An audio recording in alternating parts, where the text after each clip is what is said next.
ओडिशार पवित्र भूमि रे एक अद्भुत सृष्टि जहाँ पाथर लिखिछि सूर्यंक गाथा सेही हेउछि एही नाम सुनिले मने पड़े सूर्य देवताक रथ आकाश को दौड़ुथिबा 7टी घोड़ा एवं समय को गणना करुथिबा विशाल पाथर चक 1300 शताब्दी रे गंगवंशर महान राजा नरसिंहदेव एही मंदिर को निर्माण कराइथिले।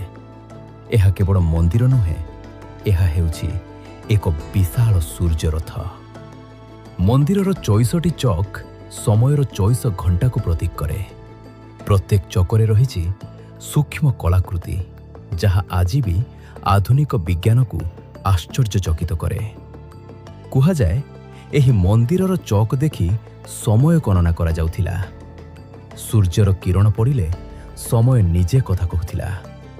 कोणार्क कहिथिला कोणार्क केवल पाथर नुहे, एठी रहिछि प्रेम, जीवन, संगीत, युद्ध एवं आध्यात्मिकतार चित्र। प्रत्येक मूर्ति कहे एक अकहा कहानी। आज मंदिर संपूर्ण रूपे नथिले भी ताहार गौरव कमिनी। सेथिपाई यूनेस्को एहाकू वर्ल्ड हेरिटेज साइट भावे स्वीकृत। यह होछि ओडिशार इतिहास, संस्कृति और गर्वर प्रतीक। जदि आपण ओडिशा को आसंती तेबे एही स्थान देखिबा को भूलिबे नाही। धन्यवाद। वीडियोटी भल लागिले लाइक, शेयर और सब्सक्राइब करंतु।